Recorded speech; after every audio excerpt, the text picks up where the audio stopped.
En el momento en que vio la imagen, Scarlett se quedó totalmente paralizada. En la foto aparecía yo. O más bien, aparecía alguien que técnicamente era yo, pero que ninguno de ellos habría reconocido si no hubieran sabido que era Summer Reed. Una chica de cabello castaño dorado recogido en una cola alta, con unos jeans ajustados y una blusa blanca simple, cargando su mochila con indiferencia sobre un hombro. Sin maquillaje, sin filtros, sin esfuerzo. Y con un rostro que detuvo el tiempo. No era el tipo de belleza que se consigue con horas frente al espejo. Era la clase que te hace detenerte en la calle y preguntarte si estás viendo bien. Pómulos altos, una mandíbula suave pero definida. Ojos grandes y ligeramente almendrados con un brillo tranquilo que no pedía atención. Simplemente la tomaba. Labios naturalmente arqueados. Una figura que la ropa más sencilla convertía en algo digno de una editorial de moda. Los comentarios en el grupo explotaron en cuestión de segundos. Esperen. ¿Esa es Summer? No, es imposible. Están confundiendo a alguien. La foto dice que la tomaron hoy en el campus de NYU. Verifíquenla. Yo estaba detrás de ella en la fila de inscripción y juro que casi le pido una foto pensando que era modelo. Alguien explíqueme cómo funciona la biología, porque yo no entiendo. Yo lo vi todo desde mi teléfono con la misma calma con la que revisaba el menú de un restaurante. Estaba parada en la cola de inscripción del Departamento de Bellas Artes, detrás de otras 12 personas, sin prisa. La mañana era fresca.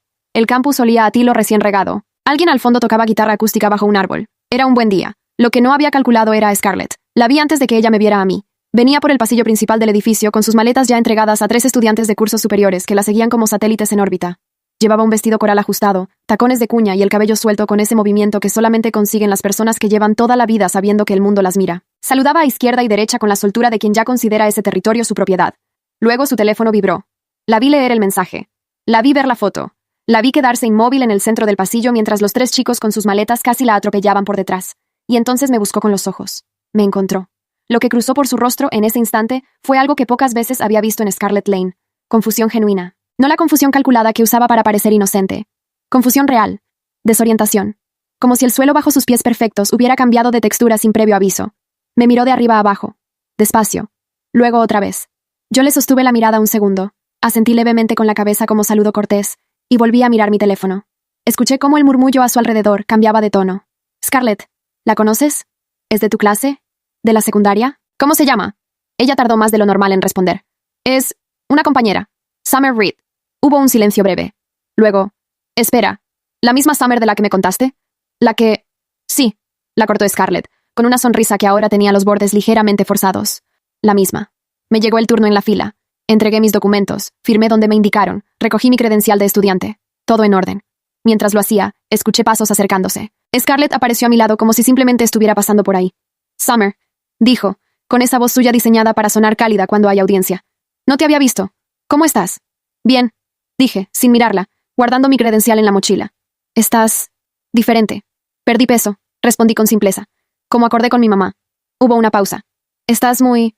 buscó la palabra. Cambiada. La miré entonces. Directamente. Con la misma expresión neutra con la que le hubiera dicho la hora a un extraño en la calle. Gracias, Scarlett. Y me fui.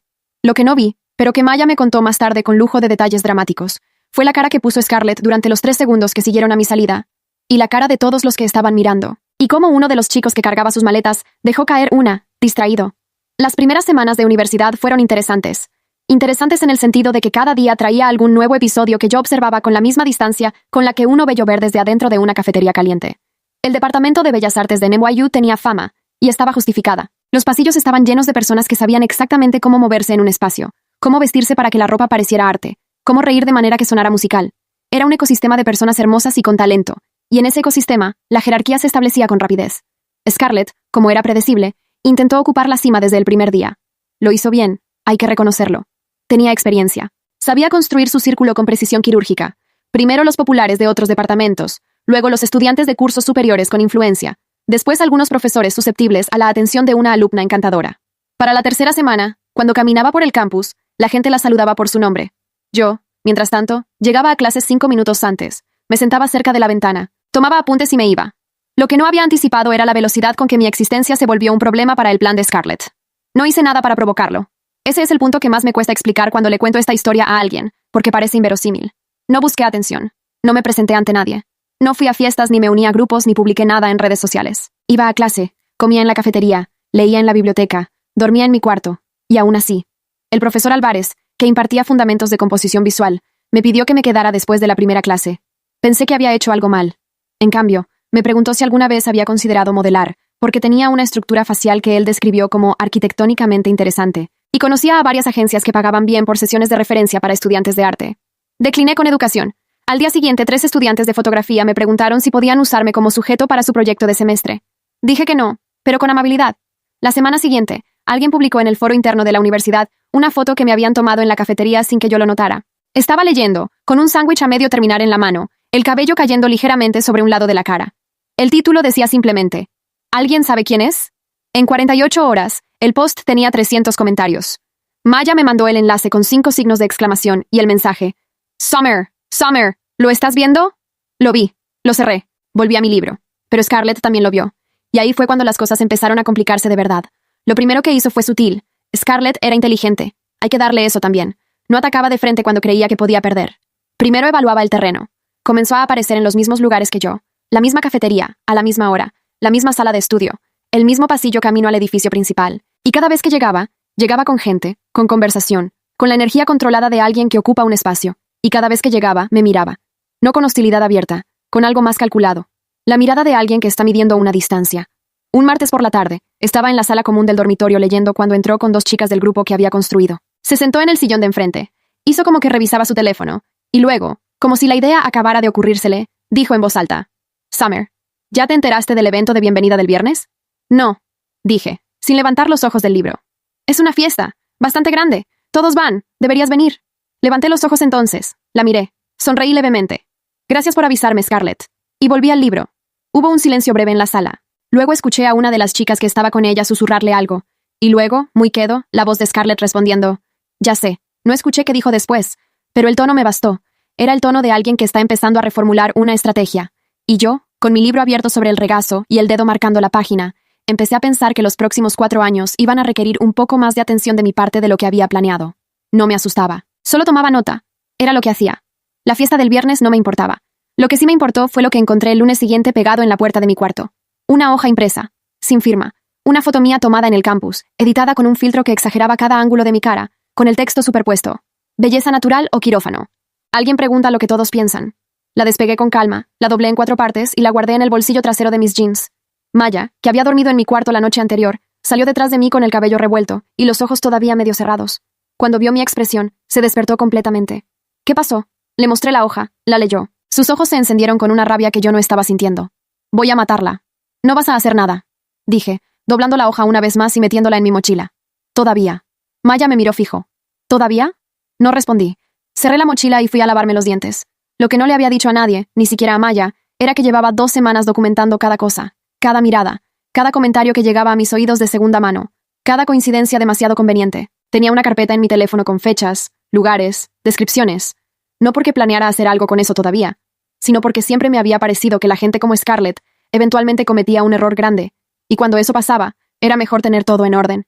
Mi abuela me enseñó eso. La paciencia no es pasividad, Summer, es preparación. El aliado llegó de la manera más inesperada. Se llamaba Ren Nakamura, estudiante de 3er año, fotografía. Lo conocí porque un miércoles entró a la sala de lectura donde yo solía estudiar. Se sentó en la silla de enfrente sin pedir permiso y puso sobre la mesa una cámara analógica, 3 libros sobre iluminación natural y un termo de café tan grande que casi no cabía en el espacio. Me miró. Eres la chica del foro. No soy la chica del foro, respondí sin dejar de leer. Soy Summer Reed. Hubo una pausa. Ren Nakamura, dijo, como si yo hubiera preguntado. ¿Sabes que hay un grupo de 2º año que está apostando sobre si tu belleza es real o no? Lo imagino. ¿Y no te molesta? Levanté los ojos. Lo miré. Tenía una cara honesta, el tipo de cara que no sabe mentir aunque lo intente, con unas gafas redondas ligeramente torcidas sobre la nariz. ¿A ti te parece que me molesta? Pregunté. Estudió mi expresión durante unos segundos. No, admitió. Y eso es lo más interesante que he visto desde que llegué a esta universidad. A partir de ese día, Ren se convirtió en una presencia constante. No de manera pesada. No era el tipo de persona que necesita llenar el silencio. Estudiábamos juntos en la misma sala, compartíamos la mesa sin hablar durante horas, y de vez en cuando intercambiábamos comentarios sobre lo que leíamos. Era cómodo de una manera que pocas personas lograban ser. Una tarde me contó, sin que yo preguntara, que conocía a Scarlett Lane de vista desde el año anterior, que había escuchado cosas. ¿Qué tipo de cosas? Pregunté, cerrando mi libro. El tipo de cosas que hacen que uno prefiera no cruzarse con ella, dijo, ajustándose las gafas. Arruinó la exposición de fin de año de una chica de mi promoción. Convenció a medio departamento de que los trabajos eran plagio. Sin pruebas, solo con rumores bien colocados. Lo miré en silencio. ¿La chica pudo demostrarlo? No. Nadie la escuchó. Guardé eso en algún lugar de mi cabeza junto con todo lo demás. Ren, dije. ¿Sabes usar esa cámara para algo más que proyectos de clase? Me miró con curiosidad. Depende para qué. Para documentar cosas. Con fecha, hora, contexto. Sin que se note. Hubo una pausa larga. Luego una sonrisa lenta. Eso, dijo, sí sé hacerlo muy bien. Lo que Scarlett no sabía, lo que nadie sabía, era que yo no tenía ningún interés en ganar una guerra de popularidad. Nunca lo había tenido. Lo que sí tenía era memoria. Recordaba perfectamente la cara de aquella chica con pecas en el baño de la secundaria. Cómo lloraba sin hacer ruido para que nadie la escuchara. Cómo eventualmente dejó de venir a clases. Cómo la dirección no hizo nada porque no había pruebas suficientes y porque Scarlett siempre tenía una sonrisa perfecta y una explicación perfecta y nunca dejaba huellas. Eso era lo que yo estaba preparando. No una confrontación, no un escándalo. Algo más simple y más permanente. Un registro. Ren y yo establecimos una rutina sin llamarla así. Él pasaba por los lugares donde Scarlett solía operar. Yo seguía siendo invisible, que era mi mayor ventaja. La gente que cree que te tiene controlada deja de vigilarse a sí misma. Para la cuarta semana, teníamos suficiente material para contar una historia muy clara sobre el patrón de comportamiento de Scarlett Lane dentro del campus. No era suficiente todavía, pero casi. El problema era que Scarlett también estaba escalando. Y entonces, un jueves por la noche, Maya entró corriendo a mi cuarto con el teléfono en la mano y la cara completamente blanca. Summer, dijo, con una voz que no le había escuchado antes. Tienes que ver esto ahora mismo. Tomé su teléfono. Era un formulario anónimo circulando por el foro interno de la universidad. El título decía, Denuncia, posible fraude académico en primer año de Bellas Artes. Y mi nombre aparecía 3 veces en el texto. Leí todo, despacio, sin que me temblara ni una mano. Luego le devolví el teléfono a Maya, me recosté en la cama, miré el techo, y pensé, aquí vamos, la misma calma de siempre, la misma temperatura. Pero esta vez, en algún lugar por debajo, algo distinto empezó a moverse. No era miedo, no era rabia tampoco. Era el reconocimiento de que el tiempo de preparación había terminado. A la mañana siguiente fui directamente a la oficina de asuntos estudiantiles. No corriendo. No con los ojos rojos de no haber dormido. Llegué a las 8:15 con mi mochila, mi carpeta en el teléfono y una botella de agua. Y le dije a la secretaria que necesitaba hablar con el coordinador académico sobre una denuncia que me involucraba y que había circulado de manera anónima por el foro interno la noche anterior. La secretaria me miró con esa expresión particular que tienen las personas cuando esperan ver pánico en alguien y no lo encuentran. ¿Tiene documentación? Sí, dije. Me hicieron esperar 20 minutos. No me importó. Usé el tiempo para ordenar cronológicamente todo lo que tenía guardado. El coordinador se llamaba profesor Herrera. Hombre de unos 50 años, cabello gris, cara de alguien que ha escuchado demasiadas historias universitarias para sorprenderse con facilidad. Me invitó a sentarme, leyó el formulario anónimo que yo misma le imprimí antes de salir del cuarto, y luego me miró por encima de sus gafas. ¿Tiene idea de quién pudo haberlo publicado? Tengo más que una idea, respondí. Tengo un patrón. Le mostré la carpeta. 3 semanas de registros. Fechas, horas, lugares, descripciones de incidentes. La hoja pegada en mi puerta. Los mensajes que habían llegado a mis compañeros de clase insinuando que mis trabajos de la primera semana eran demasiado buenos para ser genuinos. 2 conversaciones que Ren había documentado con su cámara, en las que miembros del círculo de Scarlett mencionaban mi nombre en contextos muy específicos. El profesor Herrera revisó todo en silencio. Esto es meticuloso, dijo finalmente. Es necesario, respondí. Me miró un momento más. ¿Cuántos años tiene, señorita Reed? 18. Asintió despacio, con una expresión que no supe descifrar del todo. Luego me dijo que abriría una investigación formal, que la denuncia anónima quedaría en suspenso mientras se verificaba su fundamento, y que me notificaría cualquier avance. Salí de su oficina a las 9:10. Tenía clase a las 9:15. Fui a ella. Ren me esperaba fuera del aula con 2 cafés y una expresión que intentaba ser neutral y no lo lograba del todo. ¿Cómo te fue? ¿Cómo esperaba? Dije, tomando uno de los vasos. ¿Qué es? Bien, entramos juntos. Scarlett ya estaba adentro, en su sitio habitual cerca del centro del aula, rodeada de su grupo. Cuando entré, varias cabezas giraron. Había corrido la voz del formulario anónimo. Lo sabía. Lo había calculado. Scarlett me miró. Yo la miré a ella. Sonreí. No una sonrisa amplia. Solo la comisura derecha, levemente. El tipo de sonrisa que dice, ya sé lo que hiciste, sin decir absolutamente nada. Vi cómo algo cambiaba en su cara, muy rápido. Un destello de incertidumbre que desapareció casi al instante, reemplazado por su expresión habitual de control. Pero ya lo había visto. Y ella sabía que yo lo había visto. La clase comenzó. Tomé apuntes. Lo que Scarlett no había anticipado era que el formulario anónimo tenía un problema técnico fundamental. El foro interno de la universidad registraba metadatos de publicación. No los mostraba públicamente, pero el departamento de sistemas sí podía acceder a ellos si había una denuncia formal activa. Yo lo sabía porque Ren lo sabía, y Ren lo sabía porque había pasado por algo similar en primer año con un compañero que le atribuyó trabajo ajeno en un proyecto grupal. 3 días después de mi visita a la oficina de Herrera, recibí un mensaje suyo citándome nuevamente. Esta vez había otra persona en la sala, una mujer joven, del departamento de sistemas, con una laptop abierta sobre la mesa. El formulario anónimo había sido publicado desde una dirección IP registrada en el dormitorio femenino del campus, sector este, 3er piso. El mismo sector donde vivía Scarlett Lane. No era prueba suficiente por sí sola para una sanción formal. Herrera me lo explicó con honestidad. Podía haber sido cualquiera conectada a esa red. Lo entiendo, dije, pero combinado con el resto del registro que le entregué, ¿es suficiente para continuar la investigación? Una pausa. Sí, dijo. Lo es. Lo que sucedió a continuación no fue dramático. No hubo una confrontación en el pasillo. No hubo gritos. Las cosas importantes raramente se parecen a las películas. Scarlett fue convocada a la oficina de Herrera un viernes por la tarde. Lo supe porque Maya, que tenía el don sobrenatural de enterarse de todo antes que nadie, me mandó un mensaje a las 3:42 diciendo simplemente: «La llamaron». Yo estaba en la biblioteca. Cerré mi libro, fui a buscar algo de comer a la cafetería y volví a leer. Pero ese mismo viernes, a las 6 de la tarde, algo que no había planeado ocurrió. Dylan Hayes apareció en el pasillo de mi dormitorio. Lo vi desde el fondo del corredor. Estaba parado frente a mi puerta con esa postura que tenía cuando se sentía culpable, los hombros ligeramente caídos, las manos en los bolsillos.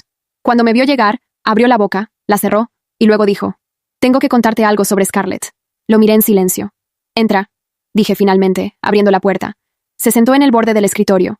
Yo me quedé de pie, apoyada en la pared, con los brazos cruzados, esperando. «Ella me pidió que me acercara a ti», dijo mirando el suelo. «Al principio del verano, en el gimnasio. No fue coincidencia». «Lo supe en ese momento», respondí con calma. Levantó los ojos, sorprendido. «¿Lo sabías?» Scarlett te miró antes de decirte algo a mí. Y luego usó un tono que no coincidía con la situación. Era demasiado preparado. Hice una pausa. «¿Qué quería que hicieras exactamente?» Tragó saliva. «Que me acercara lo suficiente para saber cómo planeabas hacer el programa de primer año. Si tenías alguna ventaja especial, contactos, algo que explicara». Vaciló. «¿Por qué ibas a hacer una competencia para ella?» Lo miré un momento. «¿Eso es todo?» También quería saber si yo podía convencerte de cambiar tu trabajo de portafolio de entrada. Decirte que el tema que elegiste ya estaba saturado o algo así. Para que empezaras de cero. El silencio que siguió duró varios segundos. «Dylan», dije finalmente. «¿Por qué me estás contando esto ahora?» Apretó la mandíbula. «Porque la investigación empezó y ella quiere que yo diga que te escuché hablar de copiar trabajos de semestres anteriores». Me miró directamente. «Y no voy a hacerlo. Lo estudié. Su cara, sus manos, la manera en que sostenía la mirada esta vez, que era diferente a todas las veces anteriores en que la había apartado». «¿Le dijiste que lo harías?» «Todavía no le he respondido». Asentí despacio. «Bien. Entonces no le respondas todavía». Frunció el ceño. «¿Qué?» «Deja que ella asuma que sí». Me separé de la pared. «Y el lunes, cuéntaselo todo al profesor Herrera. Con exactamente el nivel de detalle con el que me lo acabas de contar a mí». Dylan me miró durante un momento largo. Luego, en voz baja: «Summer, lo que te dije en esa cena, lo que te llamé, ya lo olvidé». Lo interrumpí. No era del todo verdad, pero tampoco era el momento. Abrí la puerta. Él se levantó, se detuvo al pasar a mi lado y dijo sin mirarme: «Siempre fuiste más lista que todos nosotros. Creo que ninguno lo entendió hasta ahora». No respondí. Cerré la puerta suavemente cuando se fue. Me quedé sola en el cuarto. Me senté en la silla del escritorio, abrí mi libreta y escribí la fecha, la hora y un resumen de la conversación. Luego la cerré, apagué la lámpara y miré el techo en la oscuridad. Mañana sería lunes muy pronto. Y Scarlett Lane, por primera vez desde que yo la conocía, no sabía lo que se venía. El lunes, Dylan entró a la oficina del profesor Herrera a las 10 de la mañana. Yo no estaba ahí, no necesitaba estarlo. Me lo contó Maya esa tarde, porque Maya tenía el don de estar en el lugar correcto en el momento correcto, o al menos de conocer a alguien que sí estaba ahí. Dijo que Dylan habló durante casi 40 minutos, que entregó los mensajes de texto que Scarlett le había enviado instruyéndole qué decir, qué preguntar, qué inventar, que el profesor Herrera escuchó todo sin interrumpir, con esa cara suya de haber visto demasiado, y que al final dijo solamente: «Gracias por su honestidad, señor Hayes». A las 2 de la tarde, Scarlett fue convocada nuevamente. Esta vez no salió en 40 minutos. Yo estaba en el patio central del campus cuando ella salió del edificio administrativo. Lo supe porque la vi desde el banco donde estaba leyendo, a unos 20 metros de distancia. Caminaba más rápido de lo normal. El cabello, que siempre llevaba perfectamente colocado, estaba ligeramente revuelto, como si hubiera pasado demasiadas veces la mano por él. Me vio. Se detuvo. Durante un segundo largo, ninguna de las dos se movió. A nuestro alrededor, el campus seguía con su ritmo normal. Gente cruzando el patio, alguien riendo al teléfono, una paloma caminando entre las baldosas con total indiferencia. Luego Scarlett se acercó. Caminó hasta quedar a 2 metros de mí. Me miró de frente. Y por primera vez desde que la conocía, no había ninguna sonrisa en su cara. Ni la calculada, ni la falsa, ni la cruel. Solo su cara. Y en ella, algo que no esperaba ver. Una especie de agotamiento. «¿Cuánto tiempo lo estuviste planeando?», preguntó. La voz le salió más baja de lo habitual. «No lo planeé», respondí. «Lo documenté. Hay diferencia». Me miró. Podías haberme dicho algo. Directo. Lo consideré un momento antes de responder. «Lo hice una vez, Scarlett. En la secundaria, cuando le dijiste a todo el salón que la chica con pecas copiaba exámenes. Me acerqué y te pedí que pararas. ¿Recuerdas qué me dijiste?» El silencio fue suficiente respuesta. Me dijiste que si me metía, lo siguiente sería yo. Cerré el libro sobre mi regazo. Así que aprendí. Y esperé. Algo cruzó por su cara. No supe nombrar exactamente qué era. No era arrepentimiento, o al menos no únicamente eso. Era más parecido al momento en que alguien entiende, por fin y demasiado tarde, las reglas de un juego que creyó estar ganando. ¿Qué te hicieron?, pregunté. No con satisfacción, con curiosidad genuina. Suspensión por conducta académica deshonesta, dijo. 2 semanas, y seguimiento por el resto del semestre. Si hay otra denuncia, expulsión. Asentí. ¿Vas a publicar esto?, preguntó. La primera vez que le escuchaba esa voz, sin armadura. No, dije. Esto no era para humillarte, era para que pararas. Me miró durante un momento. Luego se dio la vuelta y se fue. No corriendo, solo caminando. Más despacio que antes. La observé alejarse. No sentí victoria. Sentí algo más tranquilo que eso. El tipo de alivio que viene cuando una tensión que cargaste durante mucho tiempo finalmente se suelta. Ren estaba sentado en el pasto a pocos metros, fingiendo revisar su cámara. Cuando Scarlett desapareció por la esquina del edificio, se acercó y se sentó a mi lado en el banco. ¿Cómo te sientes?, preguntó. Pensé en la respuesta honesta. Bien, dije. Solo bien. ¿No quieres celebrarlo? No hay mucho que celebrar. Una persona tomó malas decisiones. Hubo consecuencias. Así debería funcionar siempre. Y no siempre funciona así. Miré hacia donde Scarlett había desaparecido. Eso no es una victoria. Es solo justicia tardía. Ren me miró con esa expresión suya de cuando procesa algo. Eres muy rara, Summer Reed. Lo sé. Lo digo como cumplido. Lo sé también. Maya apareció 10 minutos después, corriendo, con el cabello al viento y los ojos brillando de emoción. Se lanzó al banco a mi lado y me agarró del brazo. 2 semanas de suspensión. Summer, 2 semanas. Ya sé, Maya. Y seguimiento. Un paso más y la expulsan. Me sacudió levemente el brazo. ¿Por qué estás tan tranquila? ¿Eres humana? Me reí. Una risa real, sin cálculo, de las que salen solas. Soy humana, dije. Solo que aprendí hace mucho tiempo que emocionarse demasiado por las caídas ajenas te hace descuidar las tuyas propias. Maya me miró con los ojos entrecerrados. Tu abuela te dijo eso, ¿verdad? Mi abuela me dijo muchas cosas. Esa noche le escribí a mi mamá. Un mensaje corto, porque ella prefería los mensajes cortos. Todo bien aquí. Las muñecas estaban a salvo desde el principio. Respondió con 3 emojis de corazón y una foto de mi papá durmiendo en el sofá con el gato encima. Lo normal. Mi vida normal. Apagué la pantalla y me quedé un momento en la oscuridad del cuarto antes de dormir. Pensé en la chica con pecas que lloró en silencio en el baño de la secundaria. En cómo nadie la escuchó porque no tenía registros, ni paciencia, ni a nadie que supiera usar una cámara analógica. Solo tenía su palabra contra la sonrisa perfecta de otra persona. Pensé en que el mundo está lleno de Scarletts. Personas que confunden la belleza con un permiso, la popularidad con impunidad, y el silencio ajeno con derrota. Y pensé en lo que realmente aprendí durante esos meses, que no fue a perder peso, ni a ser hermosa, ni a ganar ninguna batalla social. Lo que aprendí fue esto. El poder real no grita. No necesita audiencia. No se apresura ni se justifica ni ruega que lo vean. Simplemente espera, observa, documenta y actúa en el momento exacto. La gente que te subestima te está haciendo el favor más grande de su vida. Déjala.